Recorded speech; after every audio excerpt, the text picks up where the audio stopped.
इस तरह के छोटे लेकिन काफ़ी ट्रिकी क्वेश्चन को सॉल्व करने के लिए आपको केवल कॉन्सेप्ट से काम नहीं बनेगा, आपको कॉमन सेंस का भी सही ढंग से इस्तेमाल करना पड़ेगा। अब जैसा कि मुझे इस एक्सप्रेशन का वैल्यू चाहिए, तो शायद ही कोई विद्यार्थी होगा जो इसको मल्टीप्लाई करने की जरूरत करेगा। तो फिर किस तरीके से इसको सॉल्व करें? अब देखिए, क्वेश्चन क्लियरली कह रहा है कि A B C right angled triangle के साइड्स है, और साथ में ये भी पता है कि ए जो है बी और सी से ग्रेटर है। अब हमें पता है कि राइट एंगल्ड ट्रायंगल में जो सबसे लंबी साइड होती है वो हाइपोटेनस होता है। तो ये क्लियर हो गया कि ए हमारे ट्रायंगल का हाइपोटेनस है। तो अगर आप इसमें पाइथागोरस लगा दो तो यहाँ से आपको मिल जाएगा A square is equal to B square plus C square. बहुत बढ़िया। अब अगर मुझे इसका वैल्यू निकालना है तो आप थोड़ा स्मार्टली सोचिए। आप पहले इन दोनों टर्म को मल्टीप्लाई करो, फिर इन दोनों टर्म को मल्टीप्लाई करो। ऐसा इसीलिए क्योंकि जब आप ऑब्जर्व करोगे तो आपको नजर आएगा यहाँ a प्लस बी, यहाँ भी a प्लस बी।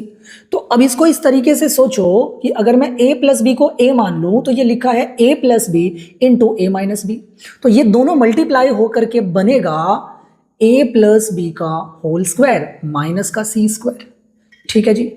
सिमिलरली अगर आप इसको a मान लो और इसको b मान लो तो a plus B into a minus B, तो ये हमारा बन जाएगा a का स्क्वायर माइनस b का स्क्वायर। ठीक है। अब अगर मैं इसको a प्लस बी के होल स्क्वायर पे तोड़ दूं तो ये बनेगा a square plus B square और प्लस 2ab। बहुत सही। और आगे मेरा ये बन जाएगा a square plus B square minus 2ab minus का c स्क्वायर। अब थोड़ा सा यहां से दिमाग लगाइए कि A square minus C square को मैं क्या लिख सकता हूं। अगर मैं सी स्क्वायर को इस तरफ कर लूं तो यहां से मुझे A square minus C square का वैल्यू क्या मिल जाएगा? B square. तो क्या मैं इस A square minus C square को बी स्क्वायर लिख सकता हूं? सिमिलरली यहां पे भी हमारा ये बन जाएगा बी स्क्वायर। तो अब देखिए B square plus B square, तो ये तो हो गया जी 2b स्क्वायर और प्लस का 2ab। बहुत सही। और यहां पे ये भी हो जाएगा हमारा 2b स्क्वायर और माइनस का 2ab। अब फिर से देखिए, इसको आप a समझे, इसको आप b समझे, तो a plus B into a minus B. तो फिर से ये बन जाएगा 2b स्क्वायर का होल स्क्वायर माइनस 2ab का होल स्क्वायर। ठीक है जी। अब ये हमारा बन जाएगा 4b का power 4 minus 4a square b square.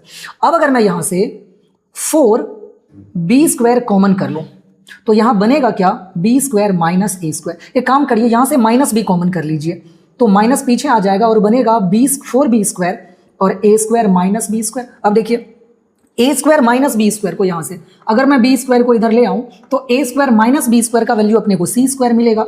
इसका मतलब ये तो हो गया c स्क्वायर। तो फाइनल आंसर बन जाएगा -4b स्क्वायर c स्क्वायर।